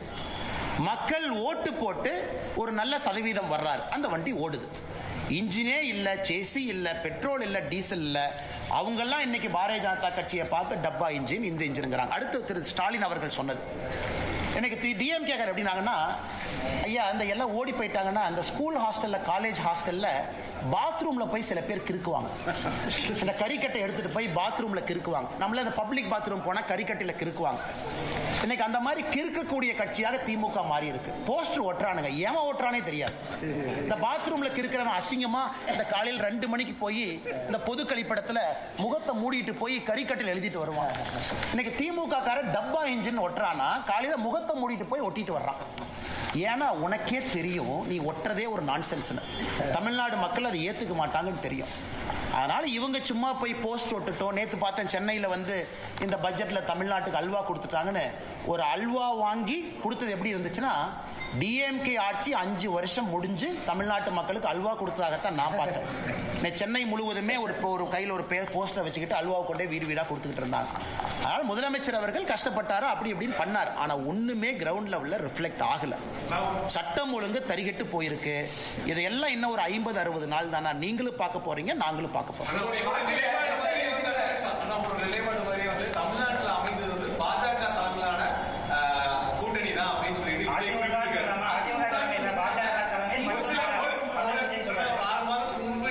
பேரே சொல்லாம சொல்லிட்டு தேசிய தலைமையிலான கூட்டணி தான். அதே விஜய் சொல்லியிருக்காரு அப்படிங்கிற போது அந்த அமைப்பு தான் இருக்கா தமிழ்நாட்டில். அண்ணா ஒரு விஷயத்தை புரிஞ்சுக்கணுங்கண்ணே, நாங்கள் எல்லாமே ஒரு கட்சியினுடைய தொண்டர்கள். விருப்பு வெறுப்பு இருந்தாலும் கூட எங்களுடைய தலைவர்கள் முடிவு செய்த பிறகு நாங்கள்லாம் களத்தில் பாடுபடுறோம். தமிழகத்தில் இருப்பது அனைத்து இந்திய அண்ணா திராவிட முன்னேற்ற கழகம் தலைமையிலான தேசிய ஜனநாயக கூட்டணி. இந்த எலெக்ஷனுக்கு போகிறோம். இதற்கு முந்தைய முதலமைச்சர் இன்றைய முதலமைச்சருடைய வேட்பாளராக இருக்கக்கூடிய அண்ணன் எடப்பாடி பழனிசாமி அவர்கள் தலைமையில் நாங்கள் போகிற களத்துக்கு. இதை நம்முடைய தலைவர்கள் எல்லாம் முடிவு பண்ணிட்டாங்க. எதுக்கு பிரச்சாரம் நடந்தாச்சு, கீழே எங்கள் தொண்டர்கள் வீதி வீதியாக தெரு தெருவாக வேலை பார்க்குறாங்க. இன்னைக்கு விஜய் அவர்கள் எப்படின்னாங்கன்னா, நான் ஏற்கனவே சொன்னேன்னா அவரை சும்மா நான் தேவையில்லாமல் ஒரு குற்றம் சுமத்த விரும்பல. அரசியலுக்கு வந்திருக்கிறாங்க, பண்ணட்டும். ஆனால் இன்னைக்கு பேசும் பொழுது அவருக்கு என்னன்னா, மக்கள் கைத்தட்டணும், விசில் அடிக்கணும், அவங்க ஏதாச்சும் ஆரவாரமாக பேசணும். அதற்காகத்தான் விஜய் அவர்களுடைய பேச்சு இருந்ததாகத்தான் நான் பார்க்குறேன். அது ரொம்ப சப்ஸ்டன்ஸா மக்களை சிந்திக்க வைக்கிற அளவுக்கு, எதற்காக நான் இத்தனை கட்சிகளை தாண்டி உங்களுக்கு ஓட்டு போடணும், உங்க பாலிசி என்ன, உங்க ப்ரோக்ராம் என்ன, நீங்க தமிழ்நாட்டுக்கு என்ன செய்ய இதுவரைக்கும் செய்யாதது என்ன செய்ய போறீங்க அப்படிங்கிறத நான் பார்க்கலீங்கன்னா. ஸோ விசிலுக்காக ஒரு கைத்தட்டலுக்காகத்தான் விஜய் அவர்கள் பேசினாங்க. அதில் தான் அந்த கூட்டணியை பற்றி பேசினதாக மட்டும்தான் நான் பார்க்குறேன். அதில் ஒரு சப்ஸ்டன்ஸும் ஒரு டெப்த்தும் தமிழ்நாட்டு மக்களை சிந்திக்கக்கூடிய விதத்தில் இருந்ததா நான் பார்க்கல. அதனால் அதை அப்படியே கடந்து நாம போயிடலாம். எல்லோருக்குமே தெரியும், 4 பேர் 4 சொல்லத்தான் செய்வாங்க. அதை பற்றி எங்களுக்கு கவலை இல்லை. சமமான கல்வி, டாஸ்மாக் எதிர்ப்பு, இந்த தேர்தல் அதில் கேட்க முடியுமா பாஜகவோட தேர்தல் அறிக்கையில்? அண்ணா இன்னைக்கு எங்களுடைய முன்னாள் மாநில தலைவர், முன்னாள் ஆளுநர் அக்கா தமிழிசை அவர்கள் தமிழ்நாடு முழுவதுமே இன்னைக்கு சுற்றுப்பயணம் செய்ய இருக்கிறாங்க. அந்த குழுவோடு மக்களுடைய எண்ணங்களை பிரதிபலிக்கக்கூடிய வகையில் வண்டிகள் இன்னைக்கு எல்லா மாவட்டத்துக்கு போயிருக்கு. அதில் மக்கள் இன்னைக்கு அந்த பெட்டியில் போட போறாங்க என்ன வேணும். நாங்கள் உறுதியாக இருக்கின்றோம், ஒரு ஆரோக்கியமான தமிழ்நாட்டை எடுத்துட்டு போகணும். அதே நேரத்தில் இன்னைக்கு அனைத்து இந்திய அண்ணா திராவிட முன்னேற்ற கழகம் அவங்க ஒரு தேர்தல் அறிக்கையை கொண்டு வர போறாங்க. பாரதிய ஜனதா கட்சியினுடைய தேர்தல் அறிக்கை. இது சம்பந்தப்பட்ட தலைவர்கள் கலந்து பேசி அதை வெளியே கொண்டு வரணும். அது என்னுடைய இலாக்கா இல்லை, என்னுடைய சப்ஜெக்ட் இல்லை. நான் இன்னைக்கு பேசுறது பட்ஜெட்டை பத்திங்கன்னா, அந்த இலாக்கா அந்த சப்ஜெக்ட் பேசுறதுக்கு நயினார் அண்ணன் இருக்கிறாங்க, தமிழிசை அக்கா இருக்கிறாங்க. அதனால் அவர்கள் பதில் சொல்வார்கள். இது எப்படிப்பட்ட, எனக்கு ஒரு தனிப்பட்ட முறையில் ஒரு கனவு இருக்கு. கட்சியின் அடிப்படையில் ஒரு தனிப்பட்ட மனிதனுடைய கனவெல்லாம் கட்சியினுடைய அறிக்கையில் வருவதற்கான சாத்தியக்கூறுகள் இருக்காது. அது இருப்பதற்கான வாய்ப்பும் இல்லை நடைமுறை அரசியல்ல. அதனால் 2026 தேர்தல் அறிக்கையை பொறுத்தவரை ஒரு கட்சி அலையன்ஸை லீட் பண்றாங்க. மற்ற கட்சிகள் தேர்தல் அறிக்கையை தயாரிக்கும் பொழுது பிரச்சனை இல்லாத அளவுக்கு அந்த அறிக்கை இருக்கணும். அதெல்லாம் பக்குவப்பட்ட தலைவர்கள் இருக்கிறாங்க.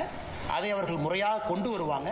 அந்த சம்பந்தப்பட்ட தலைவர்கள்ட்ட நீங்கள் அந்த கேள்வியை கேட்குமாறு அன்போடு கேட்டுக்கொள்ளுங்க. இன்னைக்கு அண்ணன் கேள்வியை கேட்கணும். உங்களுக்கு ஒரு வாய்ப்பு ராகுல் காந்தி பெரிய ஸ்டேட்மெண்ட் பேசினாரு.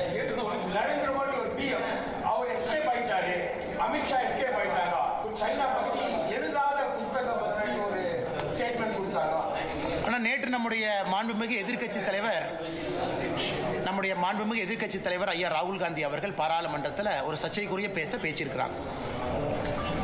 என்ன பேசியிருக்காங்கன்னா, நம்முடைய இதற்கு முன்பு ஆர்மியினுடைய சீஃபாக இருந்த ஜெனரல் நாரான்வே அவர்கள் ஒரு புத்தகத்தில் எழுதியிருந்தாங்க, 2020 சைனாவுடைய இன்ஃபென்ட்ரி பிரிகேட் அவங்க மூவ் பண்ணி லடாக் நோக்கி வரும் பொழுது நான் இவங்களுக்கு ஃபோன் பண்ணேன், அவங்களுக்கு ஃபோன் பண்ணேன். ஸோ ராகுல் காந்தி அவர்கள் பாராளுமன்றத்தில் ஒரு எதிர்க்கட்சி தலைவராக பேசும் பொழுது ஜெனரல் நரான்வே அதை பற்றி சொல்லியிருக்கணும், ஒரு புத்தகம் இருந்திருக்கணும். அதற்கு அமித்ஷாஜி அவர்கள், நம்முடைய உள்துறை அமைச்சர் அவர்கள் பாராளுமன்றத்திலே பதில் கொடுத்தாங்க, அந்த மாதிரி புத்தகமே இல்லை, அந்த மாதிரி அவங்க எழுதவே இல்லை, அந்த மாதிரி நரான்வே எங்கேயும் சொல்லவே இல்லை. இது ஏதோ ஒரு மேகசின்ல யாரோ எழுதுனதை எப்படி எதிர்க்கட்சி தலைவர் ஒரு புத்தகம் நீங்க பேசலாம்? அதே ஒரு குற்றம் பாராளுமன்றத்தில். Because misguiding the parliament of India, misguiding the people of our country. ஆனால் ராகுல் காந்தி அவர்கள் பாராளுமன்றத்தில் நேற்று பேசியது பச்சை பொய், அது எல்லாருக்குமே தெரியும். அது அன்சப்ஸ்டான்ஷியேட்டட் அன்வெரிஃபைடு அலிகேஷன். அது நாராயண்வே அவர்கள் சொல்லியிருந்தால் பதில் நாங்கள் சொல்றோம். இல்ல ஜெனரல் அவங்க பப்ளிஷ் பண்ணியிருக்கக்கூடிய புக்கில் அது இடம் பெற்றிருந்தால் அதற்கான பதிலை நம்முடைய அரசு கொடுப்பதற்கு கடமைப்பட்டிருக்கிறோம், கொடுக்கிறோம். ஆனா 1008 மேகசின்ல 10,000 பேர் எழுதுவாங்க. ஒரு மேகசின்ல வர்ற ஒரு கருத்தையும் நம்ம பதில் சொல்லிட்டு இருந்தா பாராளுமன்றத்தில் இது மட்டும்தான் நம்ம செய்யணும். ஆனால் மாண்புமிகு எதிர்க்கட்சி தலைவர் அவர்கள் நேற்றே பாராளுமன்றத்தில் நம்முடைய கட்சியை சார்ந்த மூத்த தலைவர்கள் அதற்கு பதிலடி கொடுத்தாங்க. நாட்டு மக்கள் முன்பு உண்மையும் வச்சிருக்கோம். இன்னைக்கு இவ்வளவு பேர் நாம் இருக்கோம். ராகுல் காந்தி அவர்கள் சொன்னது உண்மையா இருந்தா இன்னார் அந்த புக்கை நீங்க போட்டிருப்பீங்க, இன்னார் அந்த மேஜரை போய் நீங்க இன்டர்வியூ பண்ணிருப்பீங்க, இன்னார் அந்த மேஜர் ஜெனரல் இன்னார நீங்க இவ்வளவு விஷயம் சொல்லியிருப்பீங்க. எதுவுமே இல்லை, ஒரு பச்சை பொய்ய பாராளுமன்றத்தில் சொல்றாங்க.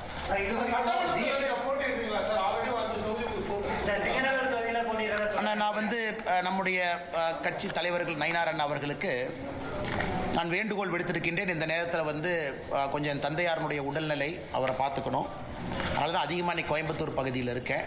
அப்பா அவங்க கொஞ்சம் டயாலிசிஸில் இருக்காங்க. I have to take care of him. என்னுடைய முதல் கடமை அது.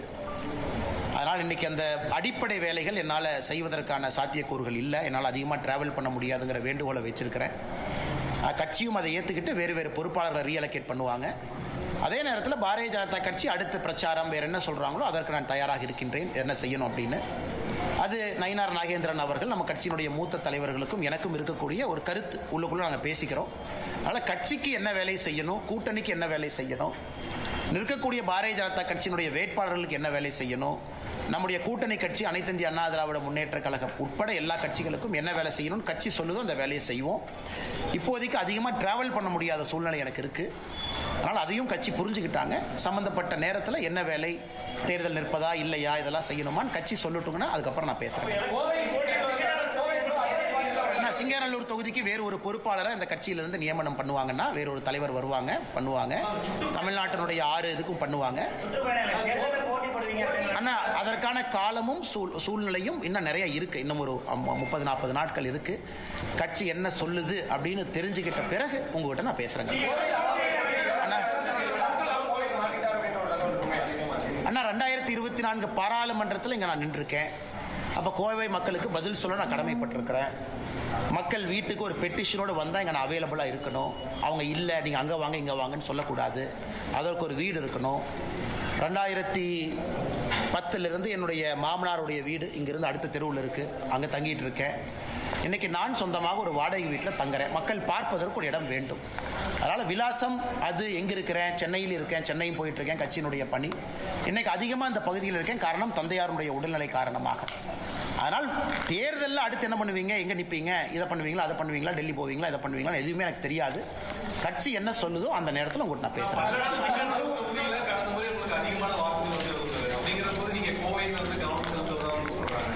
இல்லை, கோயம்புத்தூரில் பாரதிய ஜனதா கட்சி அனைத்து இந்திய அண்ணா திராவிட முன்னேற்ற கழகம் கூட்டணி அங்கே வெற்றி பெறணும். அது நம்முடைய தொண்டராக நம்முடைய கடமை. இங்கே நமக்கு ஒரு சிட்டிங் எம்எல்ஏ இருக்கிறாங்க. கோயம்புத்தூர் தெற்கு தொகுதியில் வானதி ஸ்ரீனிவாசன் அவங்க இருக்கிறாங்க. அவர்கள் மறுபடியும் கட்சி அக்காவை நில்லுங்கன்னு சொல்லும் பொழுது அக்கா வெற்றி பெற்று மறுபடியும் பெரிய அளவில் அவங்க போகணும், இன்னும் அதிகமான மெஜாரிட்டியோடு போகணும். அதெல்லாம் எங்களுடைய கடமை.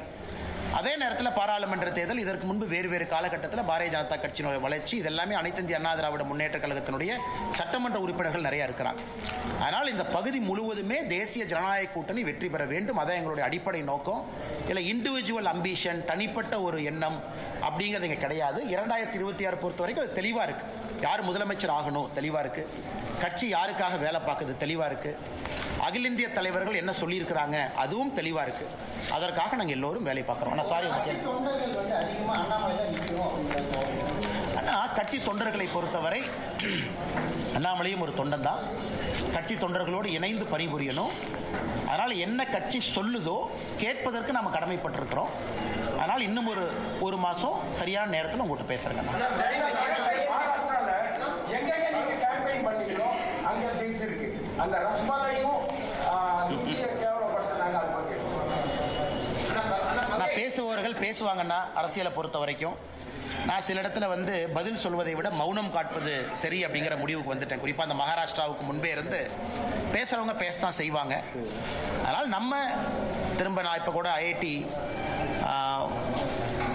மும்பை ஒரு ஃபெஸ்ட்டு கூப்பிட்டுருக்காங்க. 2-3 கமிட்மெண்ட்ஸ் இருக்குங்கன்னா இது அப்பாவோட உடல்நிலைக்காக இந்த மாதம் கொஞ்சம் குறைச்சிருக்கேன். நான் மும்பைக்கு விரைவில் போகத்தான் போகிறேன். அது அரசியல் கட்சிகள் பேசுகிறாங்க, அதை தாண்டி அவங்களும் போயிடுவாங்கன்னு நான் நம்புகிறேன். அவங்களும் அந்த ஹீட்டட் ஆர்கியூமெண்ட்டாக அந்த சூட்டோடு சூட்டாக பேசியிருப்பதாக நான் பார்க்கின்றேன்.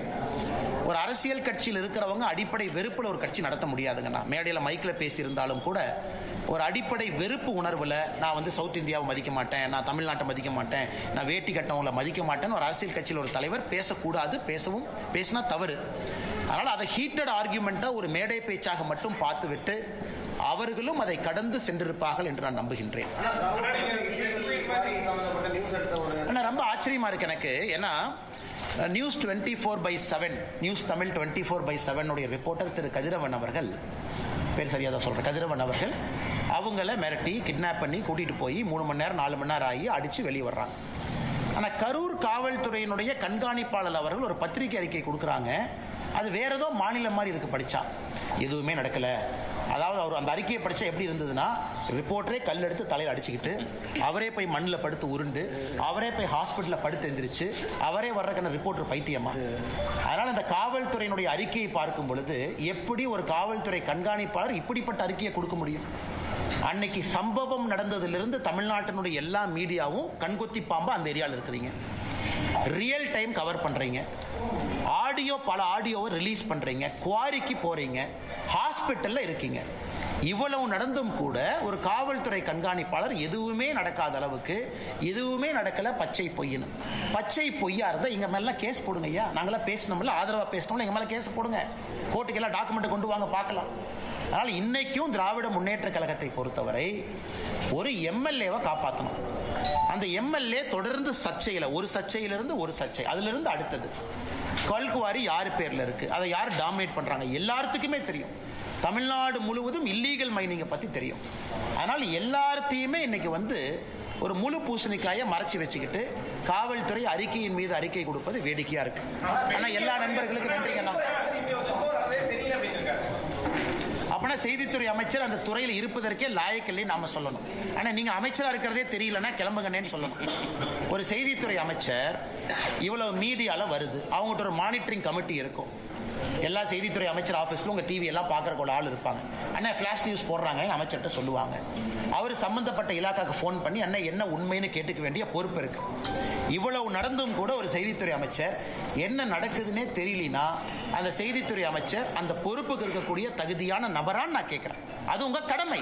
ஊடகத்துறையை மானிட்டர் பண்ணுறது உங்கள் கடமை, ஊடகத்துறைக்கு ஹெல்ப் பண்ணுறது உங்கள் கடமை. ஒரு ஃப்ளாஷ் நியூஸ் வந்தால் ரியாக்ட் பண்ண வேண்டியது உங்கள் கடமை. மாநில அரசுக்கு பேசி அறிக்கை கொடுக்க வேண்டியது உங்க கடமை. இதையெல்லாம் நாங்க திமுகவின் மீது குற்றம் சுமத்தினா உடனே அறிக்கை வரும், நைட் 2 மணிக்கு அறிக்கை வரும். ஆனா ஒரு நியூஸ் ரிப்போர்ட்டர் தூக்கிட்டு போய் அடிச்சிருக்காங்கன்னு இவ்வளவு தூரம் பேசினதுக்கு அப்புறம் கூட எனக்கு தெரியலன்னு சொன்னாங்கன்னா எப்படி ஏத்துக்க முடியும்? அதனால் ஸ்ரீரங்கத்தினுடைய தொகுதி மக்கள் அதை பார்த்துக்கிட்டு தான் இருக்கிறாங்க, அந்த பகுதியினுடைய மக்கள் அதை பார்த்துக்கிட்டு தான் இருக்கிறாங்க. கரூர் மக்களும் இதை பார்த்து கொண்டுதான் இருக்கின்றார்கள். காவல்துறையினுடைய அட்டூழியம், 41 பேர் இறந்ததிலிருந்து காவல்துறையினுடைய செயல் நடவடிக்கை எல்லாத்தையும் பார்த்துட்டு இருக்கிறாங்க. 2026 தேர்தல் அதற்கு பதில் சொல்லும். ஆனா இன்னைக்கு ஒரு மாவட்ட ஆட்சியர் ஒரு கோர்ட் முன்னாடி அங்க இருக்கக்கூடிய police commissioner, deputy commissioner, assistant commissioner மொத்த குழுவா ஒரு கோர்ட்ல மன்னிப்பு கேட்கறாங்கன்னா இது ஒரு சாதாரண நிகழ்வாக யாரும் கடந்து விடக் கூடாது. ஏன்னா ஒரு ஸ்டேட், ஒரு மிஷனரி, முதலமைச்சர் கோட்டையில் இருக்கிறார். ஆனா அந்த மாவட்டத்திற்கான கவர்மெண்ட் யாருன்னா இவங்க தான். இவங்க வேண்டுமென்றே தவறு செய்திருந்தால் இவர்களை தவறு செய்ய சொன்னது யார்? அதனால் என்னை பொறுத்தவரை மாவட்ட ஆட்சியர், police commissioner, deputy commissioner, assistant கமிஷனருடைய தொலைபேசியை கால் ரெக்கார்டை கோர்ட் வாங்கி அதை ஃபொரன்சிக் ஆடிட் பண்ணி இந்த சம்பந்தப்பட்ட நேரத்தில் யாரெல்லாம் அவங்களுக்கு பேசினாங்க, மேல இருந்து உத்தரவு வந்துச்சா, ஸ்வான் அப்படின்னு நம்ம சொல்லுவோம். கோர்ட்ல வந்து சத்திய பிரமாணம் எடுத்து அவங்க சொல்லணும். அதாவது அந்த கோர்ட்டின் முன்பு சத்திய பிரமாணம் எடுத்து ஒரு அதிகாரி சொல்லணும், நான் சொல்வதெல்லாம் உண்மை. அந்த மாதிரி இன்னைக்கு திருப்பரங்குன்றம் விவகாரத்தில் ஆட்சியர், police commissioner, deputy commissioner, assistant commissioner 4 பேரும் ஸ்வான் சத்திய பிரமாணம் செய்து உண்மையை சொல்லணும். யார் ஃபோன் பண்ணா, யார் 144 போட சொன்னா, 144 போட்டதே ஃப்ராடுன்னு திருப்பரங்குன்றத்தினுடைய இஷ்யூல மதுரை ஹைகோர்ட் டிவிஷன் பெஞ்ச் சொல்லிட்டாங்க. ரெக்கார்டை பார்த்தோம், அதே ஃப்ராடு. அப்படி இருக்கும் பொழுது இல்லாத ஒரு ரெக்கார்டை உருவாக்கி 144 போட்டிருக்கிறாங்க. அதனால் அவர்கள் மன்னிப்பு கேட்டது பத்தாது, மாண்புமிகு நீதியரசர் அவர்கள் இன்னும் ஒரு படி முன்னாடி போய் அவங்களுக்கு யாரு ஃபோன் பண்ணாங்க அந்த காலகட்டத்தில் அப்படிங்கிறதையும் கண்டுபிடித்து அவங்கள சத்திய பிரமாணம் செய்து இதையெல்லாம் சொல்ல வைச்சா தான் உண்மையான இஷ்யூ வெளியே வரும். சாரிங்க ஐயா, தப்பு பண்ணிட்டோங்க ஐயா, மன்னிச்சுங்க ஐயா, நாங்கள் வந்து லா அண்ட் ஆர்டருக்காக இப்படி பண்ணுங்க ஐயா, நாங்கள் நீங்கள் சொன்னதை பண்ணுங்க ஐயான்னு சொல்லிட்டு அப்படியே எஸ்கேப் ஆகி போயிடக்கூடாது. அதனால் நீதியரசர் அவர்கள் இதை கடுமையாக எடுக்கணும். அப்போ தான் இன்னொருக்கா தப்பு பண்ணுற அதிகாரிக்கு புத்தி வரும். தமிழ்நாட்டில் எங்கேயாச்சும் ஒரு அதிகாரி நேர்மையாக தான் இருக்கிறாங்க பாவம், அந்த அதிகாரியை ஃபோன் பண்ணி தொந்தரவு பண்ணி தப்பு பண்ணுங்கன்னு எங்கேயாச்சும் சொன்னாங்கன்னா அது நடக்கக்கூடாது என்பதற்காக இந்த திருப்பரங்குன்றம் இஷ்யூல நீதியரசர் அவர்கள் இந்த அதிகாரிகளை வைத்து உண்மையை கண்டுபிடித்து மக்களுக்கு சொல்ல வேண்டும் என்பது எங்களுடைய வேண்டுகோள்.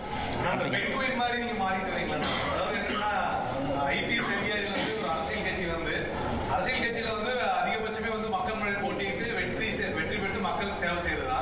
ஆனா வந்து கட்சி என்ன சொல்றதோ நான் செய்யறேன். அதே சமயம் வந்து அரசியல்ங்கிறது நீங்க முன்னாடியே பல இடத்துல சொல்லியிருக்கீங்க, நான் ஐபிஎஸ்ஸாவே இருந்திருக்கலாம் அப்படிங்கிற மாதிரி அப்படின்னு சொல்லிட்டு அப்படிலாம் நான் எங்கேயும் சொல்லிங்கன்னா நான் கேட்டதுக்காக நான் சொல்றேன். இப்போ ஏன் எல்லாம் பெண்குயின் பேசுறீங்க அப்படின்னா, அந்த ஒரு பெண்குயின் அது தனியாக அதனுடைய பாதையை தேர்ந்தெடுத்து அந்த பெண்குயின் தனியாக போனனால இன்னைக்கு எல்லாருமே திடீர்னு அந்த ஒத்த பெண்குயினை பார்க்குறாங்க. ஆனால் அது வந்து 2017 வந்துச்சு அந்த டாக்குமெண்ட்ரி. 8 வருஷமா அந்த பெண்குயின் எல்லாம் மறந்துட்டாங்க. இன்னைக்கு எல்லாரும் அந்த பெண்குயின், அந்த ஒத்த பெண்குயின் எங்கேயான்னு எல்லாம் கேட்குறாங்க. ஆனால் சில நேரத்தில் அந்த ஒத்த பெண்குயினாக இருப்பதும் தவறில்லை என்று தான் நினைக்கிறேன்.